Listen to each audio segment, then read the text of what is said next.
Hey guys, Andrew Marshall here with some brief context to this interview with Maruka. Despite speaking with two members of the group today, Max Ten-Novgorod and Asha Malesko, Maruka is a four-piece that also consists of bassist James Kogan and drummer Xander Beverman. The band fuses Slavic melodies and musical elements with Western rock, folk, and even metal to create a very diverse atmosphere, as you will see later in this video. As Max has immigrated from Ukraine to the United States and Aja from Poland to the United States, the Slavic elements of the music are very important to them as it allows them to touch on the third culture experience they've perceived thus far in America. I hope you enjoy this interview as we discuss their immigration experiences, streaming services, and the war in Ukraine. It was really great to have them on the Playlist Perspective.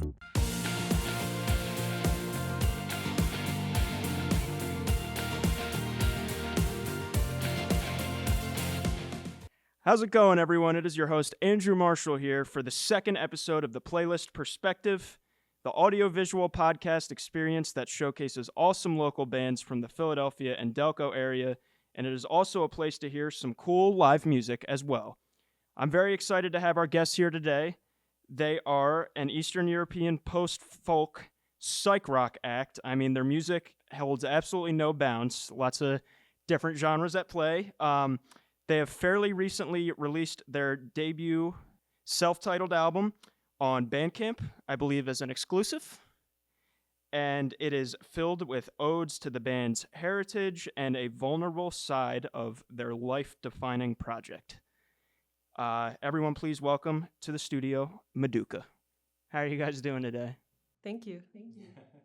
Doing great. Thanks for the lovely intro. Yeah, I tried to make it, somewhat lovely, I guess.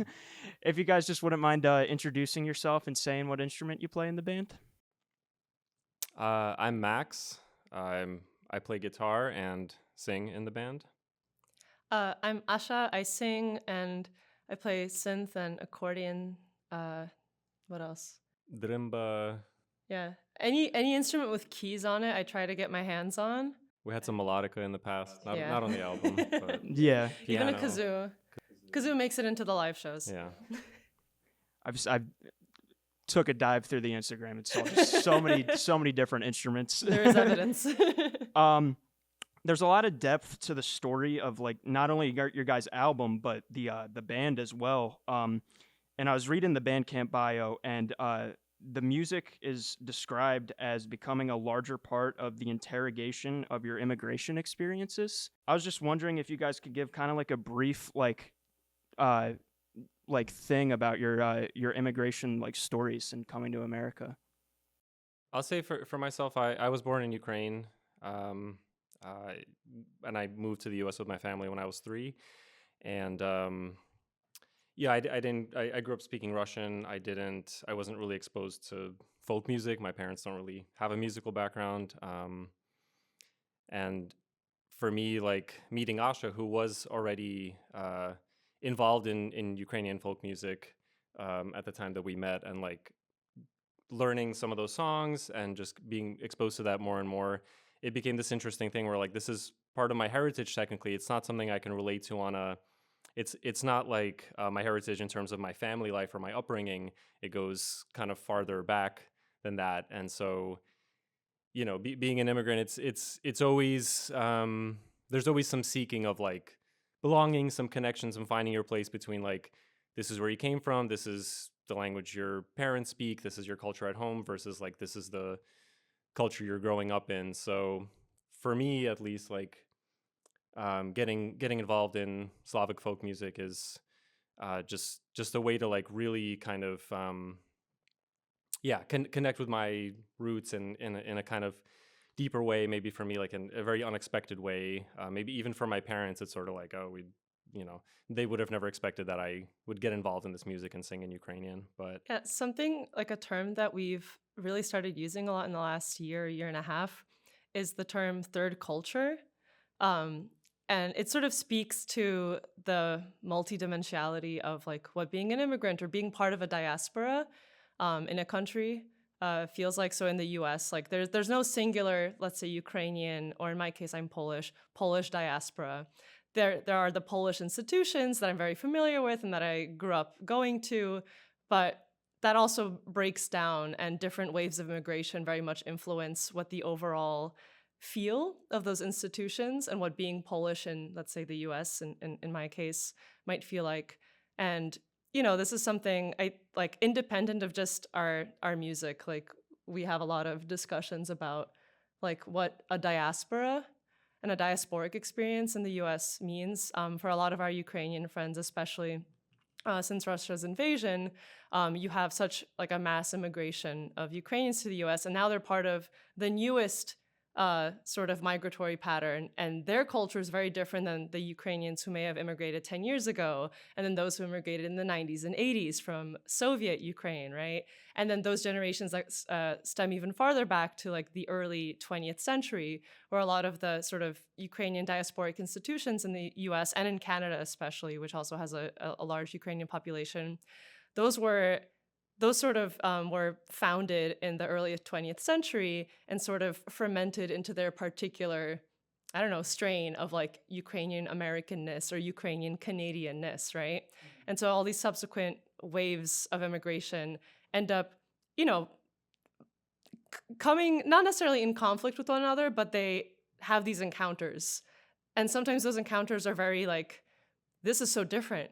Like, we're the newest Ukrainian generation, and then and not me in particular, but like, like just having friends who are like, we're the newest Ukrainian generation, and we're who's emigrated to the US, and now we're coming in contact with Ukrainian Americans who have been here for several generations, and it's a very different conception of what, let's say, being Ukrainian means, or what that looks like, or what things you even care about on a foundational level, like what values you espouse. So those are I know that's maybe sidestepping your question a bit, but like those are the sort of like themes that,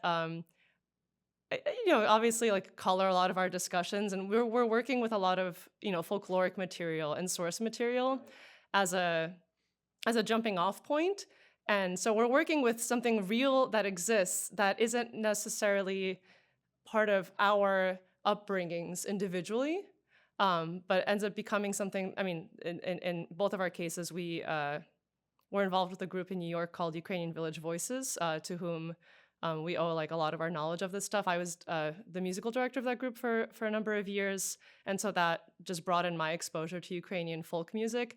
And folk music in this case meaning like village music. So a living tradition, namely maintained by older generations of women across different villages in Ukraine. And this, I'm not from a village in Ukraine. My mom is not from a village in Ukraine, right? But at some point, these things start very much influencing, like, and making me reflect on my own heritage. What does it mean to inherit a culture? What does it mean when I call myself Polish, right? There's no homogenous or singular understanding of that, but, it sort of makes me interrogate what that means. Long-winded way to answer your question. Yeah, no, I appreciate it. It was really insightful. So is that how you guys kind of met? Was the Ukrainian Village Voices?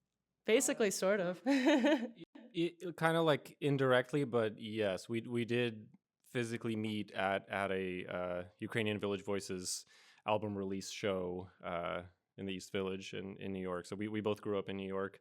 Yeah, we met through we became aware of one another. Yeah.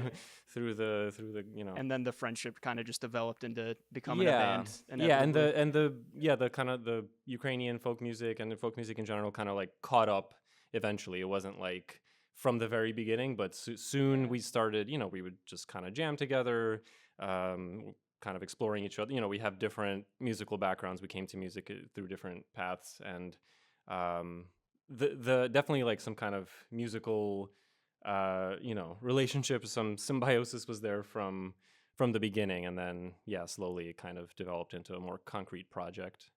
That's awesome. One thing I really love about this album is that you guys are donating any proceeds made from the month of March to Solidarity Collective's Ukrainian Anti-Authoritarian Solidarity Network. And with just how tragic the war has gotten in Ukraine, how important is it to kind of connect the music into trying to either spread awareness or just like make change? It's something I think, I think, recent events that are specific to the United States. We just had our first rehearsal in a while, and that a lot of that rehearsal was just kind of like this really sludgy jam session, and it felt extremely cathartic. And even though like this was completely unspoken between all of us, I think part of that was just like this overall frustration. Some of it may be specific to just ongoing slaughter in Ukraine, but also just in general, like there's like this sense of maybe hopelessness. I don't know. I'm missing. I can't like reach for the words, but just like something where you just want to sludge it out with some really like thick bass octave riffs and just scream. And we spent so much of rehearsal like in that sort of sonic space. This doesn't particularly answer your question, but I feel like it's so natural for music to be like some form of channeling different emotions or obviously like intellectual ideas and like things that you care about. Reacting and Yeah, just like as a reactive force, both for one's selfish reasons of just wanting to kind of get something out there, and also obviously there's a long history of music operating towards a cause.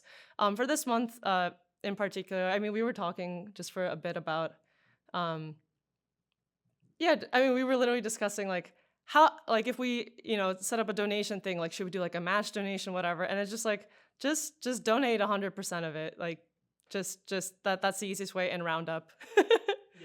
And Solidarity Collectives is just one of these groups that I have such immense respect for. And it's, beyond just like simply donating to a cause, because what does that mean? It's like, yes, nobody wants war. Well, weapons manufacturers love war. Nobody wants war in principle. No one wants children to starve. Nobody wants this, right? In the general sense.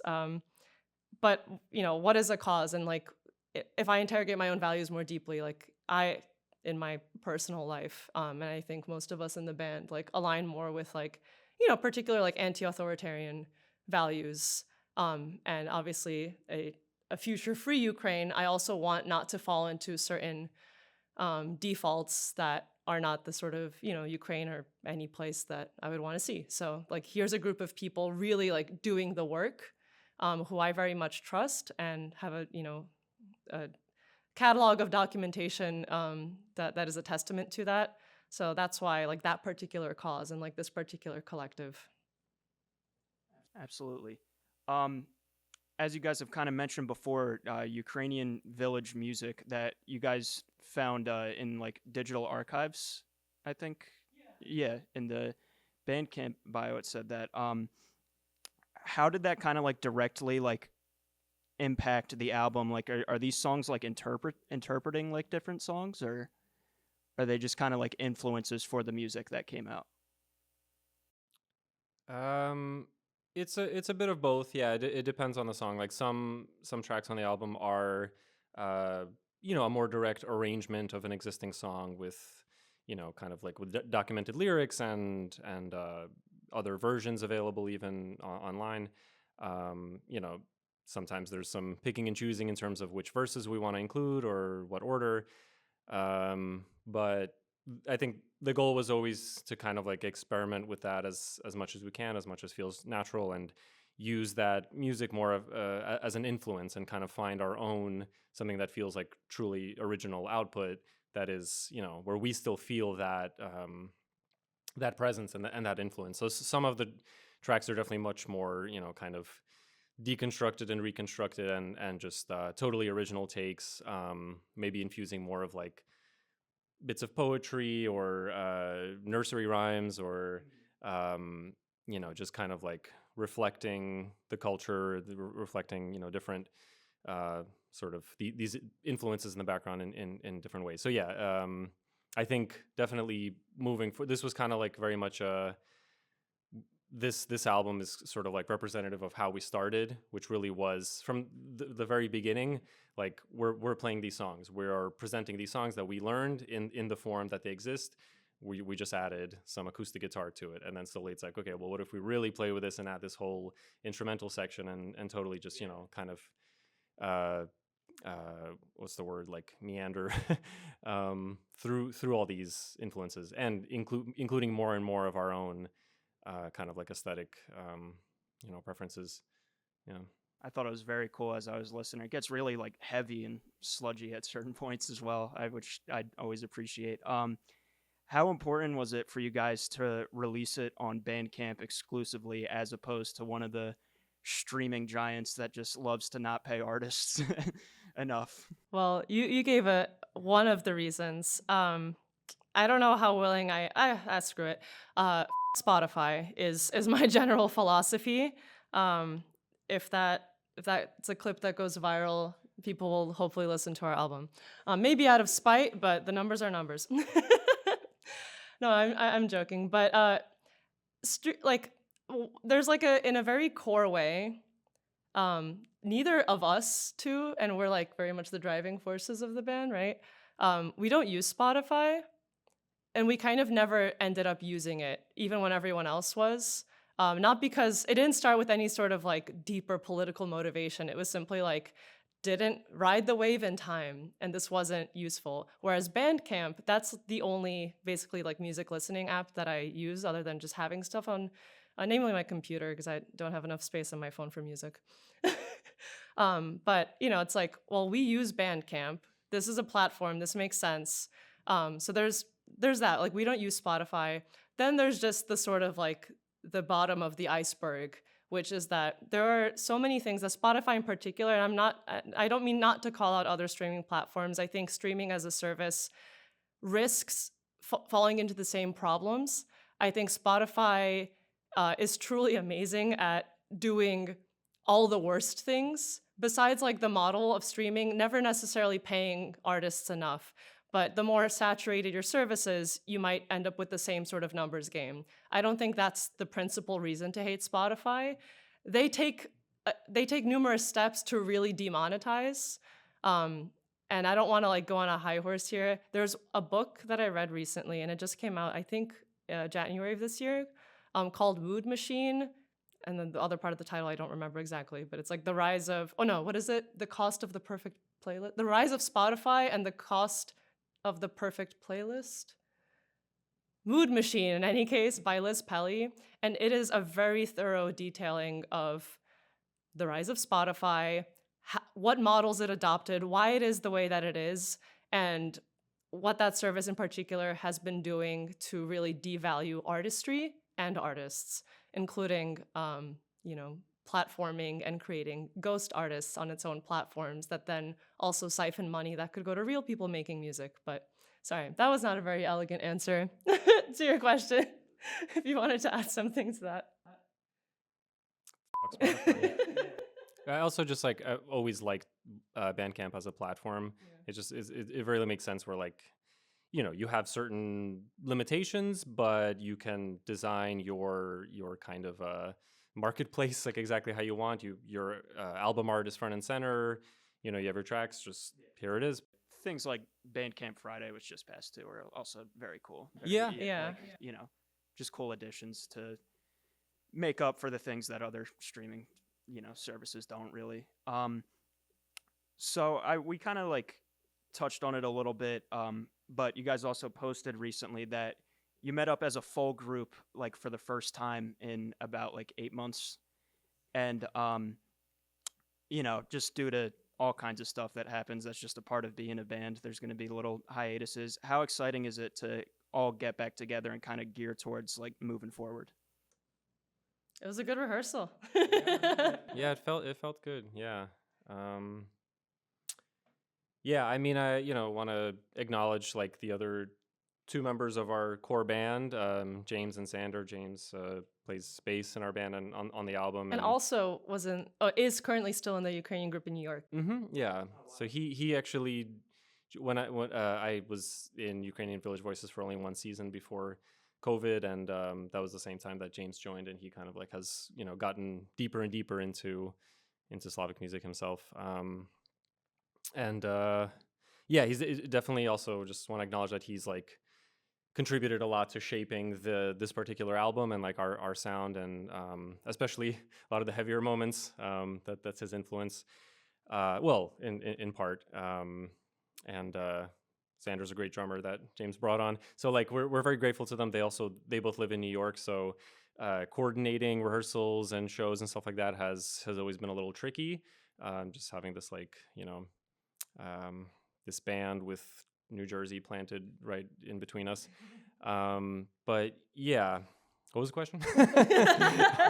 Just it sounds like you guys are excited. Oh, to yeah, get back yeah. into the swing of things. Were you writing at all during the hiatus? A little bit in a sense, yeah. We kind of like, I think the last show we played as a 4-piece was probably Porch Fest in West Philly, June of last year, and then we had some like smaller gigs that we had to do as a duo, but we brought on some other people, like kind of not stable members. So there were some new material forming, but otherwise it was kind of like, yeah, we really wanted to get the album done, which was really toward the end of last year, like December is when that's when we put it up for pre-order. So all the tracks were finally done. But yeah, that was like most of last year was just going through that process, listening to mixes over and over. Yeah. Definitely. Around the time the album came out, there was Honey Dippers limited edition for sale. What was kind of the process of like making that happen, and then also just like selling it? Yeah, I mean, as we note there on the Bandcamp, like the motivation behind the Honey Dippers in particular is because Meducha, by the way, for the record, it's like an H sound, Meducha, like ha. So it's like an H that's affected by the K rather than the other way around. So it's like a K'd H, like Meducha. Oh goodness, so I got it wrong. No, that's okay. It's for the record, I know it's like we want to like spell it out somewhere, like the phonetic guide. He has really good handwriting, and we were thinking like to stylize it, making the K smaller. If you write it in all caps, Yeah. but one lowercase k, Like maybe So that'll like do the thing. it's like a subscript. or It's like- it'll be so unique that people really dig into the K. You never know. right. We'll have to see. It's fine. It's not. We're not offended. Could go wrong. We have such Market names. research. We've grown up with people mispronouncing our names Yeah. first or last, or throughout our whole lives. But Meducha is a Ukrainian name for like a fermented honey drink, kind of like mead that goes back to like before beer was really popular throughout Europe. And so we just kind of like rolling with the honey theme. There's some thematic kind of ideas that like we want our sound to kind of reflect that in a way. But also, yeah, the Honey Dippers were, I have a woodworking hobby, and this was Asha kind of like encouraged me to just make a batch of these. Totally, each one's one of a kind. I do different like glue ups with different like species of wood, and then turn them. And once you have like a rectangular piece of wood, and when you're turning on a lathe and you get those curves, and you just like really interesting geometry forms, and different species of wood look really cool next to each other, just like different colors. And it's been fun. Mostly like people we know supporting, like friends of ours, but from all over, where someone places an order and you're like, wow, that's so sweet. I would have never expected that. I thought it was so cool. Just way better than just your usual like t-shirt. Yeah, which yeah. Is always fine. We'll but- have t-shirts soon as well, but totally one of a kind and handmade as well. Yeah, handcrafted.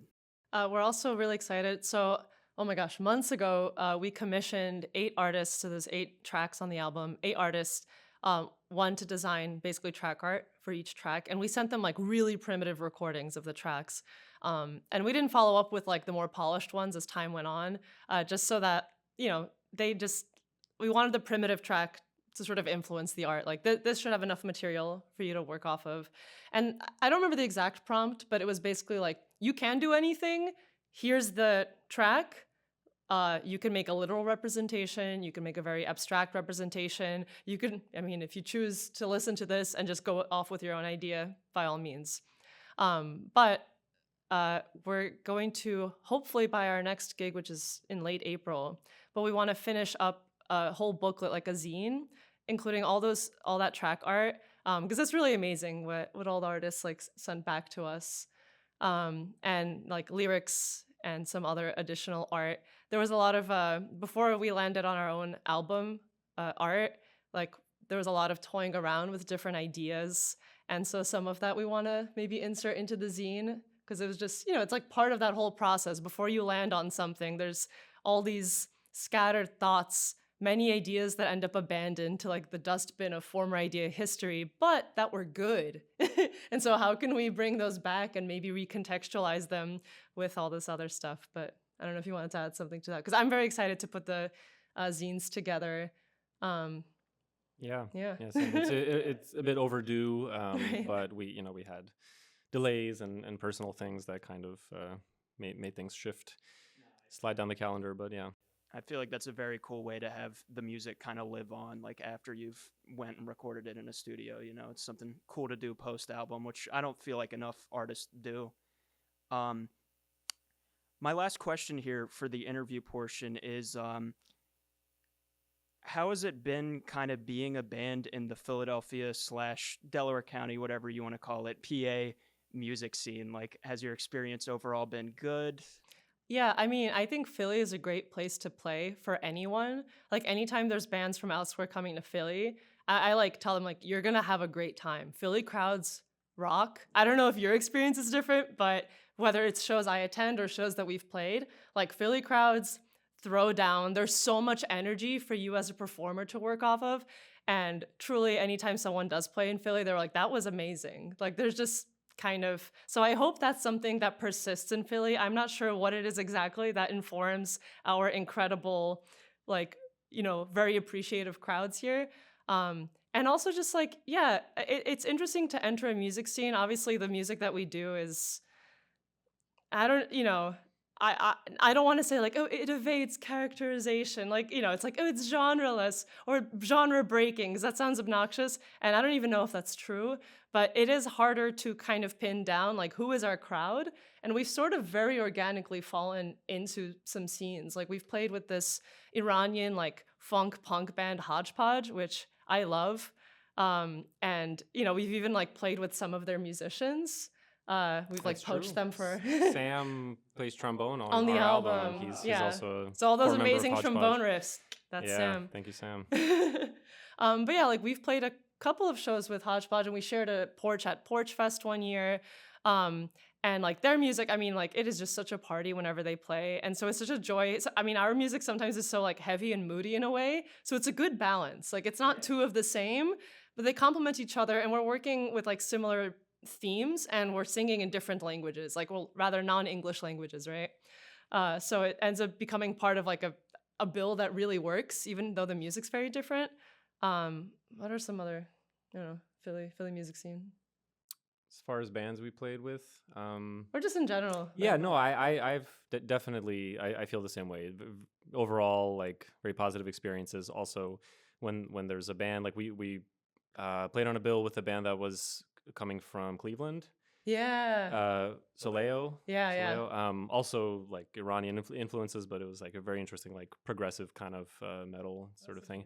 But yeah, like it's very validating seeing like the Philly crowd being very supportive, very, you know, people go to shows to genuinely have fun, and there's no like, there isn't this pretension that, I mean, I don't know. We come from New York. I think New York is just bigger, and that there's more variety in terms of like these sorts of scenes. But there is that element of pretension out there that in Philly I generally haven't encountered, and it's great being part of the scene. People don't leave after their set. Yeah, That's so normal in a place like New York, and I get it. Like the hustle and bustle of the city, you got another gig to get to. But my God, does that just like tank the morale? Terribly rude, yeah. Right? It's so rude, and then like you take your crowd with you, basically. So here, there's like, I think there's also an interest. I don't know, and I think that, I mean, there's a good reason why the DIY scenes of like bigger cities like New York, and I'm sure on the West Coast this is equally pronounced, but there's a good reason those scenes get gutted. I mean, you look at rents and you look how expensive it is to even like run the most DIY operation, not to mention the possibility of enforcement coming and knocking down, you know, on your door and basically like saying this can't happen anymore. And leaving you no choice but to abide by that decision. Like in Philly, there's just such a, I guess like a density of like just DIY, like a lot of basements. Like in West Philly in particular, there's just so many basement venues, and some of them last 2 years or something, but then like 3 more will pop in its place when like, you know, that particular punk house disbands. No, shout out to Philadelphia. You guys ready to play some music? Let's do it. Let's get into it. We'll be right back.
All right, everyone. Once again, I am Andrew Marshall. Thank you for tuning in for yet another episode of the Playlist Perspective.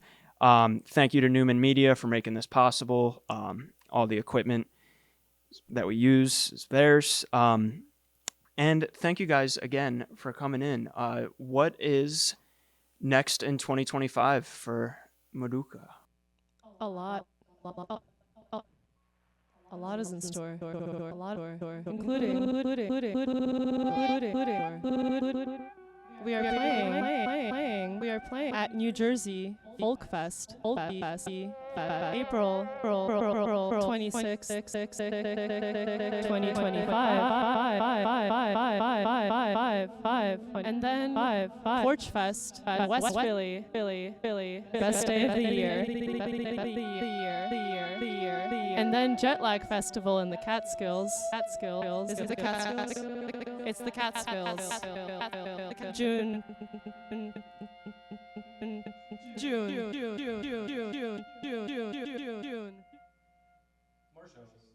More shows. More songs, more material. Yeah. Bye-bye. Thank you.